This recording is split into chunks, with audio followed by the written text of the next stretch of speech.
पढ़ेंगे history of costumes. जो हमारे कॉस्ट्यूम्स हैं उनकी हिस्ट्री क्या है, उनका इतिहास क्या है। भारतीय उपमहाद्वीप में कपड़ों का इतिहास सिंधु घाटी सभ्यता या उससे पहले का पता लगाया जा सकता है। जो हमारे इंडियन के कॉस्ट्यूम्स हैं वो हम सिंधु घाटी यानी इंडस वैली सिविलाइजेशन या फिर उनसे पहले जो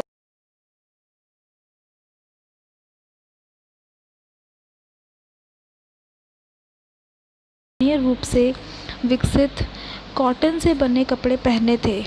इंडियंस ने उस टाइम पर जो मेनली जो उन लोगों ने कपड़े पहने थे वो उनके कॉटन से बने हुए थे।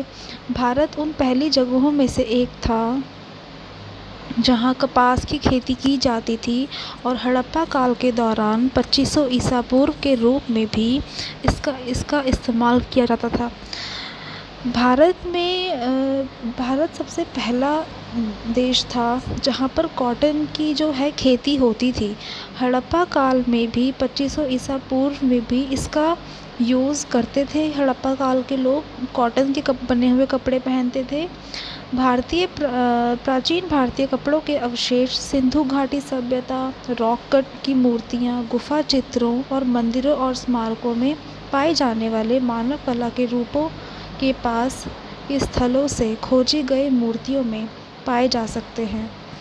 जो हमारे इंडियन कॉस्ट्यूम्स हैं उनकी जो हिस्ट्री है हम उनको जो सिंधु घाटी सभ्यता के अवशेष हैं, जो हमारे रॉक कट की मूर्तियाँ हैं, जो हमारे जो गुफा हैं, जो हमारे एंशियंट केव्स हैं, उनके अंदर जो चित्रकला की गई है, हमारे मंदिरों में और स्मारकों में जो चित्रकला हुई है, उनसे हम उस टाइम के कॉस्ट्यूम्स का पता लगा सकते हैं। ये शास्त्र मानव पहने हुए कपड़े के आंकड़े देखते हैं जिन्हें शरीर के चारों ओर लपेटा जा सकता है।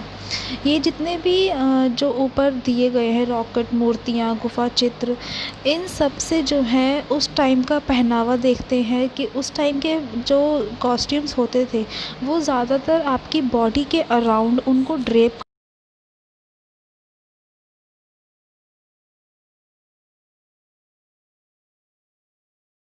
परिधान ज़्यादातर शरीर में विभिन्न तरीकों से बंधे होते थे।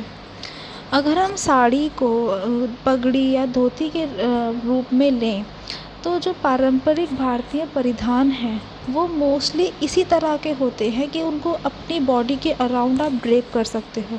साड़ी को भी आप अपनी बॉडी के अराउंड मतलब लपेटते हो अपनी बॉडी के ऊपर, पगड़ी को आप अपने सर के ऊपर लपेटते हो, धोती को भी आप जो है नीचे लपेटते ही हो। तो ये जो भारतीय कॉस्ट्यूम्स हैं, हिस्टोरिकल जो कॉस्ट्यूम्स हैं इंडियन, वो सब जो है आपकी बॉडी के अराउंड ड्रेप होते थे। Study of Indian costumes during different periods. अब हम पढ़ेंगे जो इंडियन कॉस्ट्यूम्स हैं अलग अलग पीरियड्स में कैसे कैसे होते थे। सबसे पहले आपका आता है इंडस वैली सिविलाइजेशन। भारत में टेक्सटाइल प्रोडक्शन का सबसे पहला साक्ष्य इंडस वैली से आता है, जहां मोहनजोदाड़ो और हड़प्पा के दो शहरों के आसपास केंद्रित एक पूरी शहरी सभ्यता 2500 और 2000 ईसा पूर्व के बीच संपन्न हुई। भारत में सबसे पहला जो टेक्सटाइल प्रोडक्शन का प्रूफ मिलता है वो मिलता है सिंधु घाटी से यानी इंडस वैली से। सिंधु घाटी में मोहनजोदाड़ो और हड़प्पा ये दो शहर आसपास बसे हुए थे। इनकी जो पॉपुलेशन थी वो अराउंड 5 लाख के करीब इनकी पॉपुलेशन थी। ये पूरे बसे हुए शहर थे। 2500 से 2000 ईसा पूर्व इतने टाइम पहले के ये शहर थे। कई मूर्तियाँ और उत्कीर्ण मोहरों के साथ ऊन और मोटे कपास के कई धुरी कौड़े, कुछ तांबे की सिलाई सुई मिली। वहाँ से जो मूर्तियाँ मिली हैं उन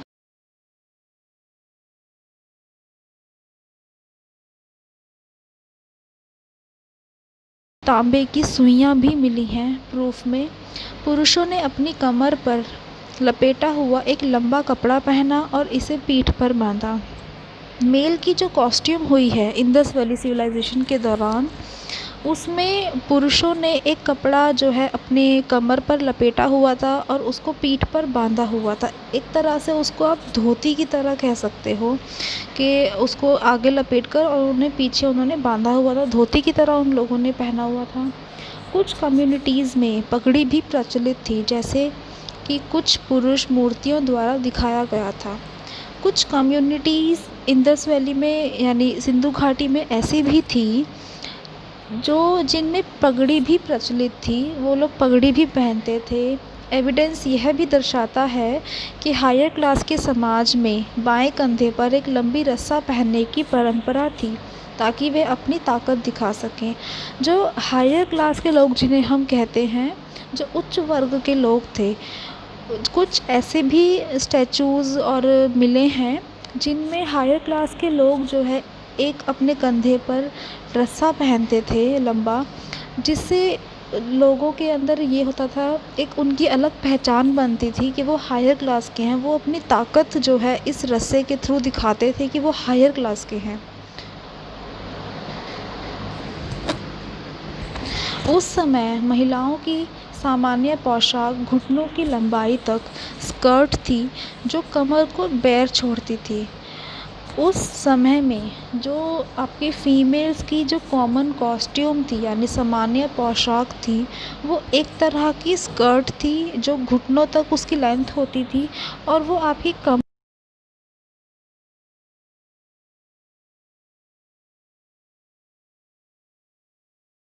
पहने जाते थे। जो महिलाएं थी वो कुछ कॉटन से आपके हेड ड्रेस भी पहनती थी, मतलब एक तरह की आप ये लगा आप कह सकते हो कि फीमेल पगड़ी, इस तरह से आप कह सकते हो कि कॉटन से बने हेड ड्रेस भी महिलाओं द्वारा पहने जाते थे। महिलाओं ने लंबे स्कर्ट भी पहने थे, उनके ऊपरी शरीर पर टाइट ट्यूनिंग भी होती थी। कुछ महिलाएं ऐसी भी थी जिन्होंने लंबी स्कर्ट पहने थे और वो ऊपर एक बहुत टाइट ट्यूनिक पहनते थे। ट्यूनिक आपका एक तरह का कुर्ता ही होता है। दिल्ली नेशनल म्यूज़ियम से आई देवी की प्रतिमा के बारे में पता चलता है कि महिलाएं टॉप जैसी मसलिन पहनती थी और जो स्कर्ट के रूप में पहने जाने वाले थिकर गारमेंट की विपरीत पतली होती थी। यह परिधान लिनन हो सकता था। दिल्ली म्यूज़ियम में कुछ हड़प्पा काल के या मोहनजोदड़ो के सिंधु घाटी के कुछ स्टैचूज़ हैं। वहाँ से जो भी स्टैचूज़ हैं उनसे ये मालूम होता है कि जो उस समय की देवी थी, वहाँ पर देवी को वो ज़्यादा पूजते थे। तो देवी की जो प्रतिमा आई है उससे ये मालूम होता है कि महिलाओं के जो टॉप होते थे वो मसलिन यानी मलमल के फैब्रिक के टॉप होते थे और उनके स्कर्ट के जो फैब्रिक होते थे वो मोटे होते थे। तो यहाँ पर जो लिखा हुआ है यही है कि स्कर्ट के रूप में पहने जाने वाले थिकर गारमेंट के विपरीत पतले होते थे, यानी टॉप का जो आपका फैब्रिक है वो पतला होता था, मसलिन पतला होता था और स्कर्ट का जो फैब्रिक है वो मोटा होता था। यह परिधान लिनन भी हो सकता था, जो परिधान है वो लिनन भी हो सकता था, यानी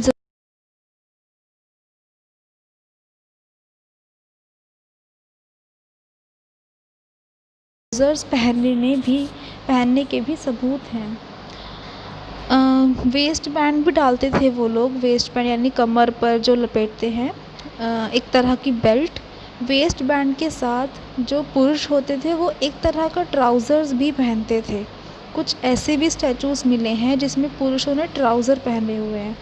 देवी माँ की प्रतिमाओं में महिलाओं को भारी झुमके पहने हुए दिखाया गया है। जो वहाँ की देवी माँ की प्रतिमाएं मिली हैं उसमें उन लोगों ने कुछ बहुत हैवी इयररिंग्स भी पहने हुए हैं जो भारत के हिस्टोरिक पीरियड में भी बहुत कॉमन थे।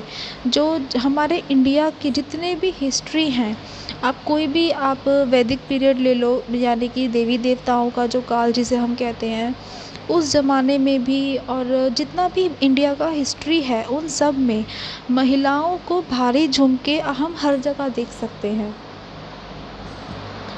और भारी हार के साथ चित्रण भी करते थे, यानी जो उनके सेट्स होते थे, नेकलेस होते थे, वो भी बहुत हैवी होते थे। उसमें चित्रण करते थे, जेमस्टोन यानी रत्नों से चित्रण होता था, स्वर्ण का चित्रण होता था, सिल्वर का चित्रण होता था। महिला मूर्तियों और टेराकोटा कला और एक नृत्य लड़की की तरह मूर्तियाँ लंबे बालों को दर्शाती हैं, जो शायद कपड़े में लटकी हुई और लिपटी हुई होती हैं। कुछ जो फीमेल मूर्तियाँ मिली हैं या कोई डांसिंग गर्ल की जो मूर्तियाँ मिली हैं, उनमें उन लोगों के जो बाल होते थे महिलाओं के, वो बहुत लंबे होते थे, जिनको वो लोग अपने कपड़ों में लपेटते थे। आम तौर पर इस्तेमाल किए जाने वाले कपड़े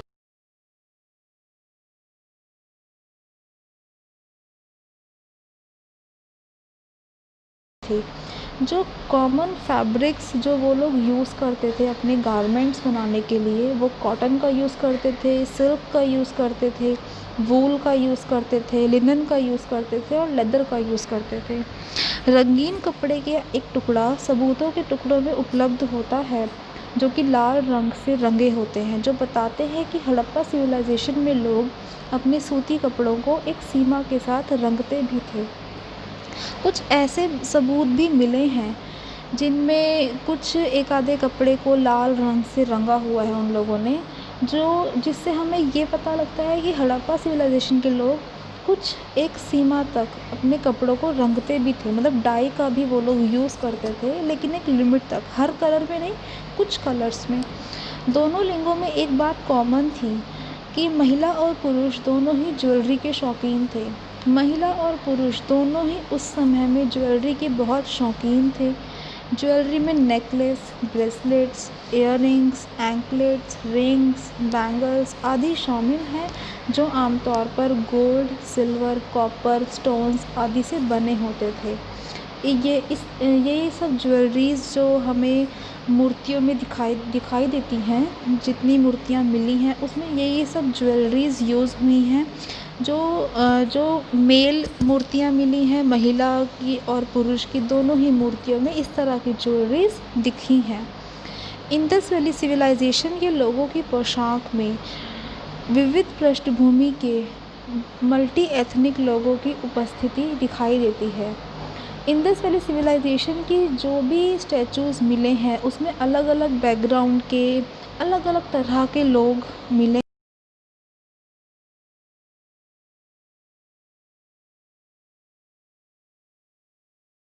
नेकलेस और भारतीय उपमहाद्वीप के पड़ोसी क्षेत्रों की अन्य कई शैलियाँ प्रमुख हैं।